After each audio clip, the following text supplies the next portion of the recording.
Pada zaman dahulu, hiduplah seorang pemuda bernama Joko Goto yang hidup di sebuah desa di Jawa Tengah.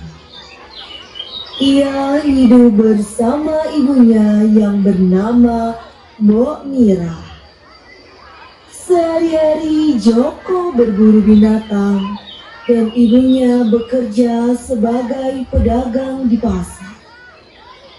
Di suatu pagi, di tidurnya yang lelap, Joko bermimpi misterius. Apa arti mimpi barusan ya? Kok bisa aku bermimpi bertemu bidadari yang sangat cantik? Ketika Mbok Mira sedang asik menghias diri, tiba-tiba teman Joko menjemputnya untuk berburu. Joko! Pak Joko! Pak, ayo berburu sebelum matahari naik.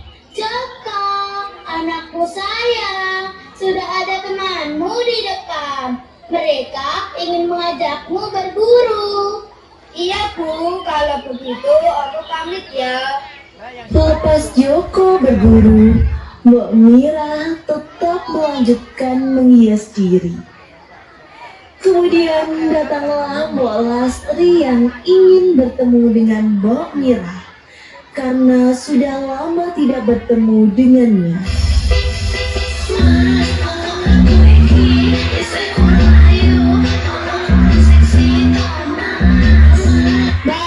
Mbak Mira, lama sudah ya kita tidak bertemu. Mbok Lastri. Iya, Mbak.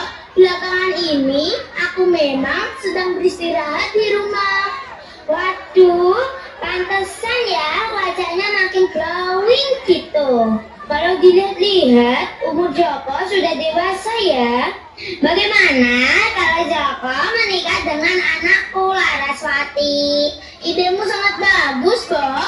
Umur Joko dan Laraswati juga sudah cukup untuk menikah, bukan? Ya sudah, Bo. Kalau gitu mari kita coba bicarakan dengan Joko ya, Bo.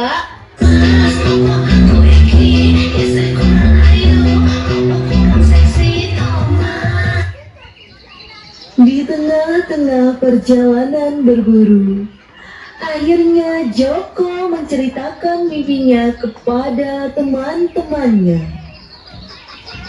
Kalian tahu nggak sih, aku bermimpi menikah dengan seorang bidadari yang cantik jelita. Yakin cuma mimpi atau jangan-jangan itu hanya halusinasi saja? Iya, mana mungkin ada bidadari cantik mau denganmu.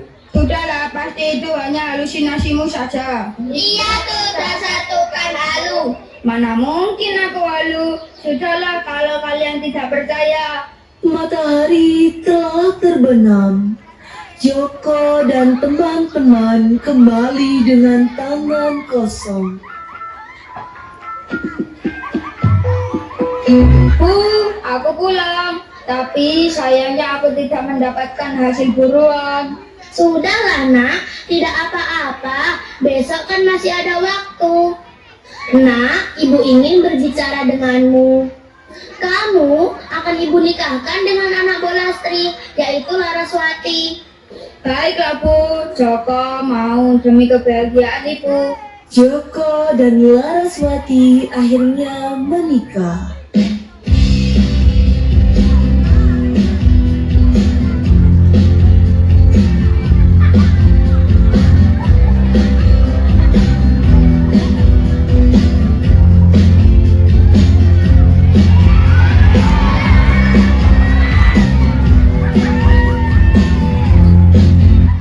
Joko dan Laraswati siap menjalani hidup bersama.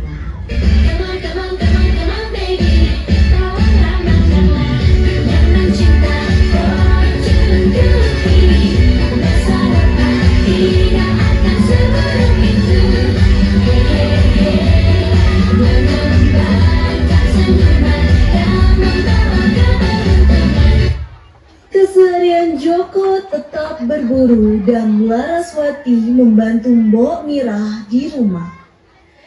Pada suatu hari, Joko kembali berburu dengan teman-temannya.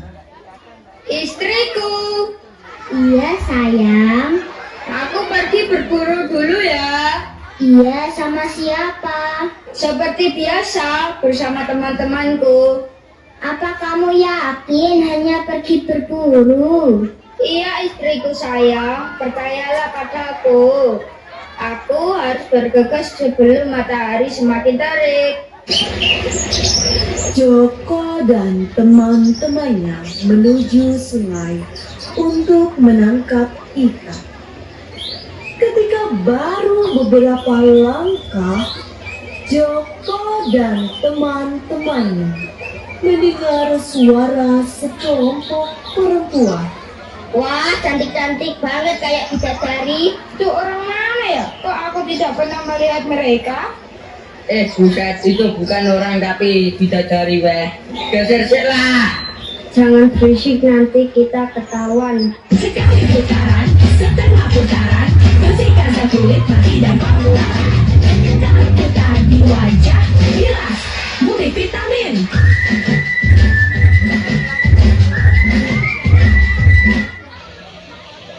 Saat sedang asik mengintip, Joko dengan pikiran jahatnya mengendap-endap untuk mengambil selendang dari salah satu bidadari.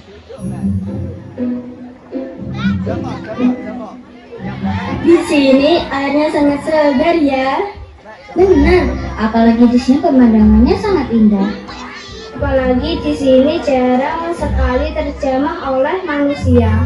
Bentar, kalian ngerasa gak sih kayak ada yang ngintip? Hah? Masa iya sih? Hei, lihat di belakang kita ada yang ngintip kita dari tadi. Dasar otak keranjang, lelaki tidak tahu diri.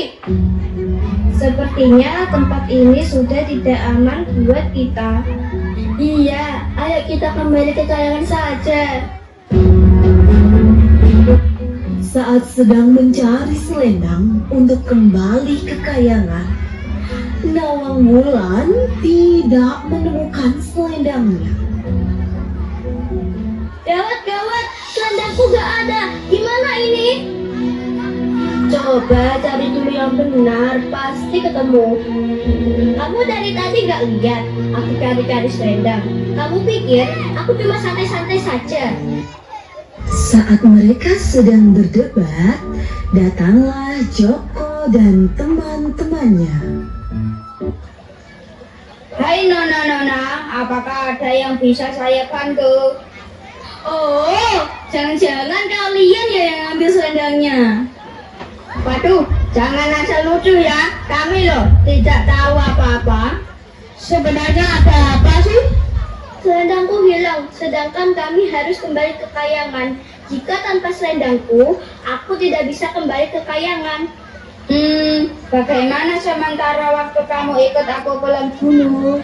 Besok kita cari lagi selendangmu itu. Ayo kita kembali ke kayangan saja. Kalian mau meninggalkanku sendirian di sini? Iyalah, mau bagaimana lagi? Nanti kita semua tidak bisa kembali. Lebih baik kamu sama pemuda itu saja dulu.